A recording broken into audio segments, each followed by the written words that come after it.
come. So where have we come and where do we want to go? I think these are the two clear messages that I would like to drive today. Is I think what we have achieved, what we have done, the evolution of the apparel industry in Bangladesh compared to a country like India, a larger economy, a larger, very large workforce. If you compare the two, Bangladesh is far ahead. Should we rest on those laurels or should we think for the future? Because I feel whatever we've done is history, but it's a foundation that has been laid for the future. I think that distinctly, I had written a lot about tariffs today, but unfortunately Trump's changed my speech when I woke up this morning. But that being said and done, the 10% yet has to be dealt with. I believe we work globally. We have factories all around the world. Bangladesh has the ability to gain advantage out of these tariffs. We have the ability, and I can see the kind of people that we have in the government which can take us back to 0%.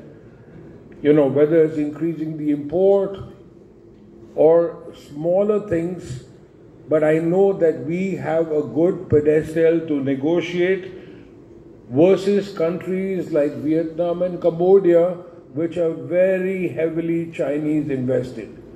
So I hope that the government over the next 3 months can help us get relief from this 10%, but obviously they've done a lot already. Let's leave the tariffs aside. The question on the tariffs is who's going to pay? Is the brand going to pay? Is the consumer going to pay? Or are we going to pay? Very strenuous conversations, as we know. The consumer is very averse to any increase in retail, but these will be strenuous conversations that we all need to have over the next few months. Really, there are two machineries working in Bangladesh, and one is the government machinery and what they can do to take Bangladesh forward, and we heard so many good things today.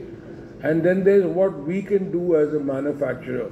And whether it's the government or whether it's the entrepreneurs and the manufacturers, I say you worked hard.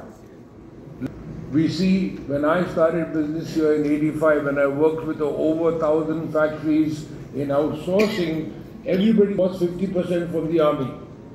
20% were professors, 10% were engineers.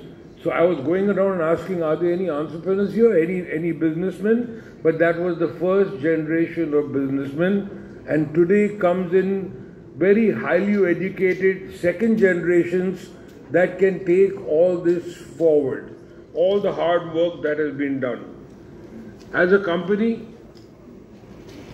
we believe that improvement is continuous. You have to pursue the best, the relentless pursuit of better, and there are some things that we all talk about: product innovation and trends. Vendors must diversify their products, share trend insights, focus on fabric elevation, and localize for agility. Lot of potential in this one paragraph.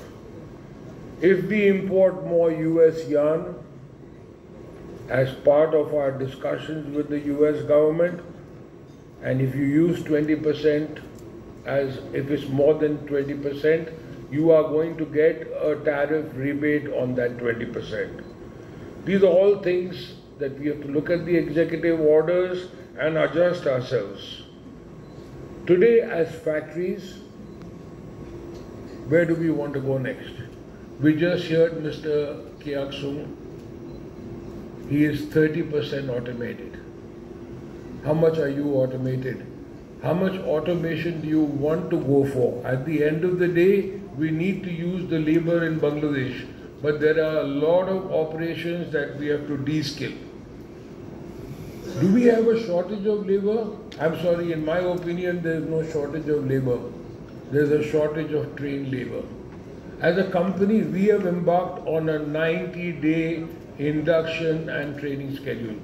This does not only entail machine training, but various methods of bringing these workers into our industries ready not only to be efficient as a worker, but to preserve the culture of our company. And this is what we are going to do worldwide. We are just launching a 1.6 million square feet factory in India, and we will adopt the same. Today we are paperless as a company in the sense every machine has an RFID, every supervisor has an app, and we are able to see quality, absenteeism, you name it on an app. I have it on my phone right now. And it takes a lot to make this change, as you know, any of these changes, but that intel, that data allows you to run your business better. Quality and speed are very important. Let's not downplay the word quality. I'm sure a lot of people here work with a customer called Uniqlo, and they're very tough on our factories, and they drive zero defects, and we achieve it. And most of our factories rejected it when we started, but we were hell-bent on achieving it. And today we add a new factory every year for them, and if you go into their store, the buzzword in the world is that Uniqlo is the best quality and value for money.